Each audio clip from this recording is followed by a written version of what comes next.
Hi friends, welcome to World Explorer.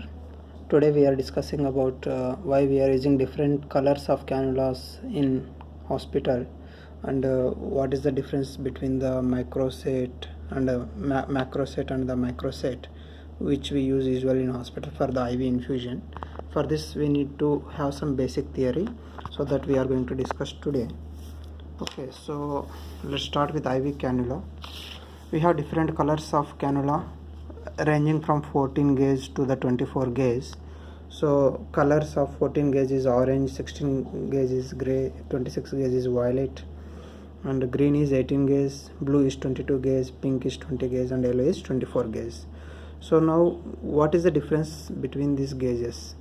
When we see this, there is a flow rate, that is 18 gauge it is 90 ml per minute we can infuse to the patient, and if it is 22 gauge we can infuse 36 ml per minute, if it is 20 gauge we can infuse 60 ml per minute, so on.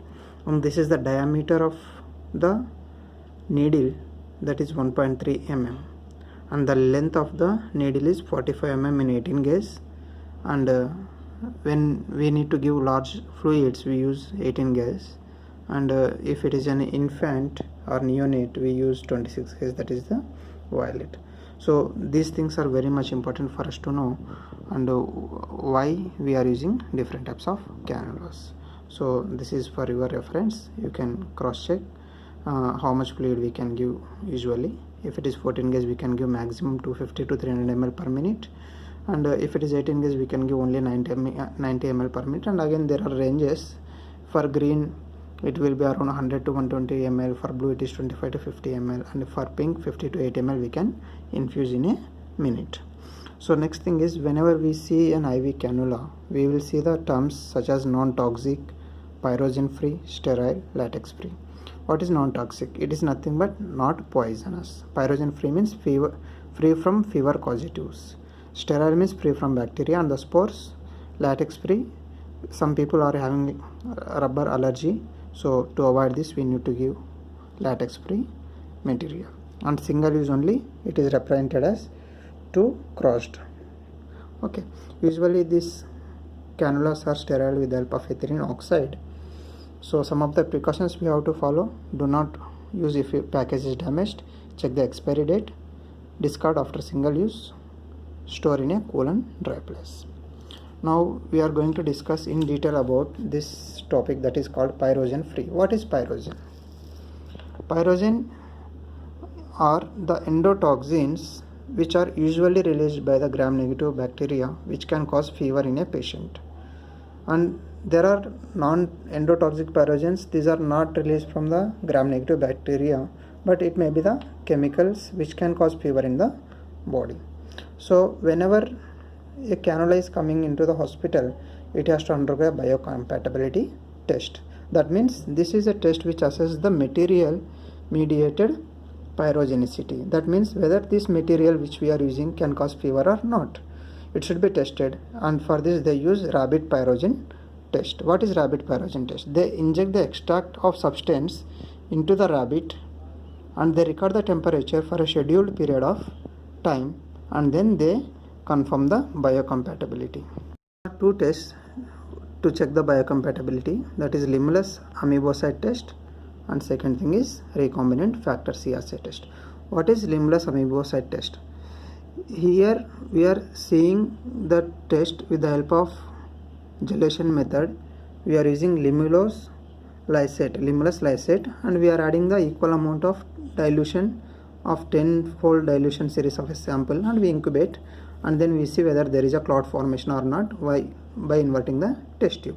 If there is a clot, there is a chance of pyrogen. If there is no clot, there is no pyrogen. So this test is very sensitive for LPS. What is LPS? LPS is lipopolysaccharide. It is the endotoxin which is of high molecular weight, usually released by the gram-negative bacteria. So even 10 power minus 12 grams LPS per ml can be detected with the help of Limulus amoebocyte test. A single gram-negative bacteria usually releases about 10 power minus 14 gram of LPS. So this test is usually done. The problem with Limulus amoebocyte test is it needs horseshoe endocrabs protein, that is Limulus polyphemus, that is amoebocyte, which is a with having nucleus plus cytoplasm. So this Limulus lysate is an extract from the crab's protein. So this blue blood of the horseshoe crab usually gets clot, which we see in the coagulation test. So for this we are keeping crabs in danger. Next thing is recombinant factor C assay test. It is an animal free alternative for endotoxin testing. Here we are less dependent on the animal. For this we are using RFC, recombinant factor C. Whenever there is endotoxin is mixing with this, it is getting activated and there is a fluorogenicity, which is we can see, and this test is very reliable and is equal to the Limulus amoebocyte test. So these two tests, Limulus amoebocyte and recombinant factor C assay test. And next topic is flow rate calculation. If we need to give some amount of fluid in, what is the formula? How many drops we have to keep? Drops per minute is equal to amount of fluid per ml by time in minutes into the drop factor. So how to do these calculations? If you want to give 1000 ml in 1 hour, in a microset usually 60 drops per ml is the drop factor. So if you calculate, it will be 1000 drops per minute we have to keep. If it is macroset, we have to calculate in the formula substitution, you will get 250 drops. If it is a drop factor, sometimes it will be varies from manufacturer to manufacturer. If it is 20 drops, it is 333.3 drops per minute. So calculate for 1 hour. Whenever you are calculating micro drops, assume 60 micro drops. If you need to give 1000 ml, directly you can give 1000 micro drops. Infuse 2 liters in 6 hours, calculate microdrops per minute. So 2 into 1000 ml by 6 into 60 minutes into drop factor 60, that gives 333.33. Now shortcut, if you need to give in 6 hours 2000 ml, 1 hour how much is you have to give? Calculate 333 drops. So directly you can give, it is 333 microdrops. If it is macro set, you have to see whether is it 15 drops or 20 drops. If it is 15 drops, we have 60 by 15, that is 4, so we have to divide by 4. Directly it gives 83.25. If it is 20, then divide by 3, then it will get 111.11 drops per minute.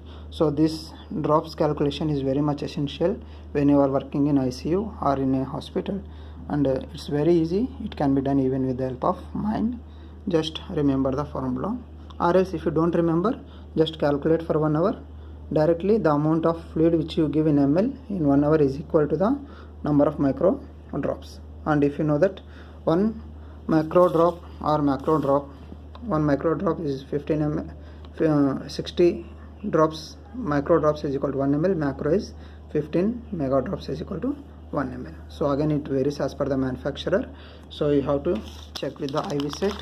Here you can see, here they have written very clearly 20 drops is equal to 1 ml. You can see here 20 drops of distilled water is equal to 1 ml in this set. So it depends on the manufacturer. If you like this video, subscribe to my channel. Thank you.